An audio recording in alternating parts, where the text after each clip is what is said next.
Yo, what's up guys? So today I'm going to be going over first aid with you. There's going to be 5 things we're going to be talking about today. The first is simple cuts and cuts. Second is blisters. Third is sunburns. Fourth is dehydration. 5 is hydration. Alright, so first we're going to be going over simple cuts and regular cuts. Like kind of bigger cuts, I guess. And so for simple cuts, first thing you want to do is you want to clean it. So when you're cleaning a simple cut or just a regular cut or like a bigger cut, you first want to check out and make sure there's nothing like really dirt or anything in it, because the more it's open and the more stuff that it has in it, it has a more likely chance of getting an infection. Now you don't want an infection, but when you're cleaning a simple cut, you want to just make sure you have a little bit of soap and water. You want to wipe down the area, keep wiping it down, and make sure there's no dirt or anything going into the cut. For bigger cuts, it's kind of the same thing, but it's a little bit harder because there could be dirt and stuff down in your cut if you got cut outside. The dirt inside of a bigger cut, you kind of want to make sure you have like a little bit of alcohol, maybe a little bit of rubbing alcohol or something like that, so maybe like clean it out. So to for sure clean it out. And then you want to take a little bit of soap, same thing with a simple cut, but it's a little bit more cleaning because if it's a little bit bigger, it has a bigger chance of getting an infection with any bacteria that got in it. And that's really all for simple cuts and regular cuts. You just want to make sure you clean it. Or bandages, really when you put on a bandage and everything, you want to make sure it covers the whole entire cut. When like you have the bandage and it gets dirty, you need to change it out. And most time people change out their bandages every day. But if they need it sooner, they change it out sooner, which I would prefer. If you change it out, if it looks dirty that day after you put one on maybe 2 or 3 hours ago, you just put on a new one. Make sure you keep it clean, keep bacteria out of it, and it will heal up as soon as possible. Second thing is blisters. For blisters, you can get it from maybe hiking or working outside, breaking something on your hands, but when you're hiking on your feet, just something outside you could be doing, or maybe running or something, doing something inside, you get a blister on your hand, your foot. So I'm gonna be going over hiking. If you're hiking and maybe working outside with a rake.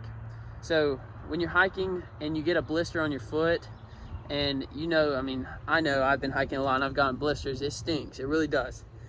And so some of the things that you can do to prevent that is really, the first thing is make sure you have a well-fitted boot for your foot. And make sure when you're going on hikes, you have that boot broken in before you go on that hike. Because if you don't have that boot broken in, that really causes more blisters. And it can really leave 2 blisters on your foot, rather than you leaving maybe a little bit of a scratch or something on the back of your heel. And when you have a broken in boot, it really makes it feel better. To me, it makes me hike better because I really know my boot feels good. I don't have any problems with my feet. I'm just rocking and rolling. But if you do get a blister, it happens. And some of the things that you can do is, first you want to clean it. You want to make sure there's nothing around it or anything. You kind of just want to wash it down a little bit.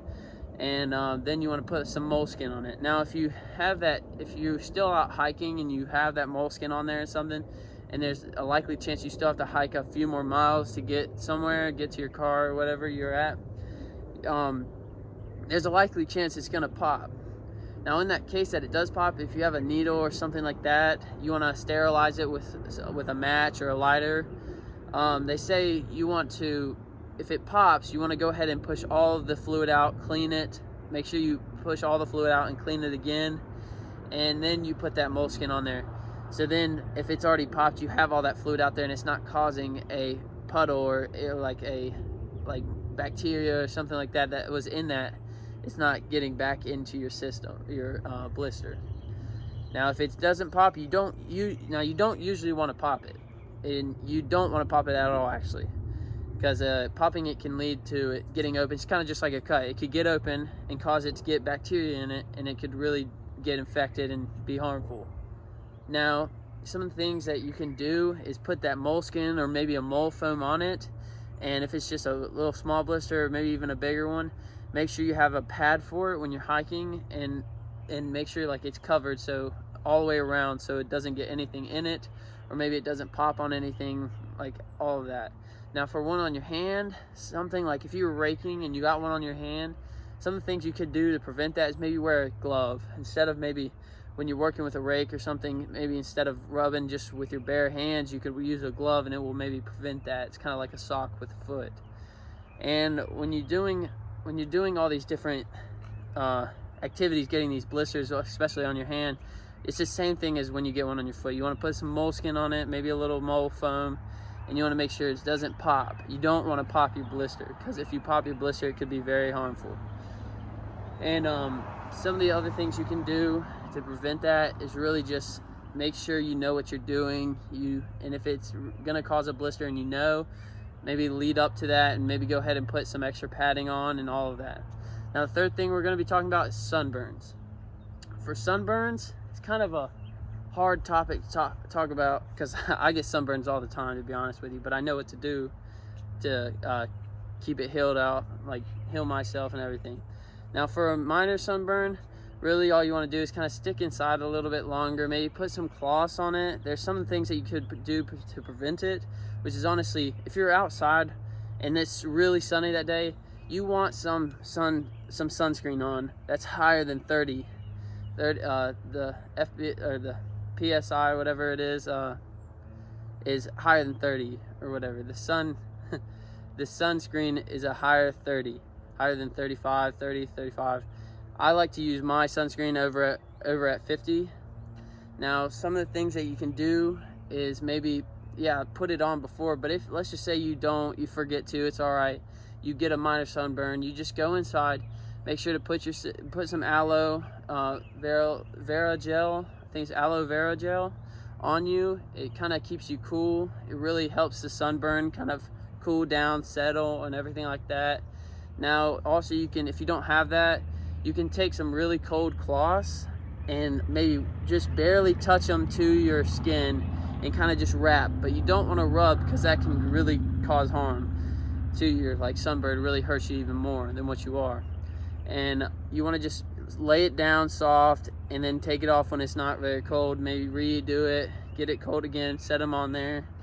And then with a heavier, like a 2nd degree kind of sunburn, when it starts to blister or you're really hurting, it's like a lobster. I call it the lobster because I got it one time with Braxton, actually, at the beach. I got the blisters and everything. It's when you turn into like a tomato. And so what you want to do for that is you really want to just stay inside. Don't go even back outside, because if you don't stay inside, it's more of a chance that you can hurt yourself even more than what you're already feeling. Now if you get those blisters, you just want to stay inside.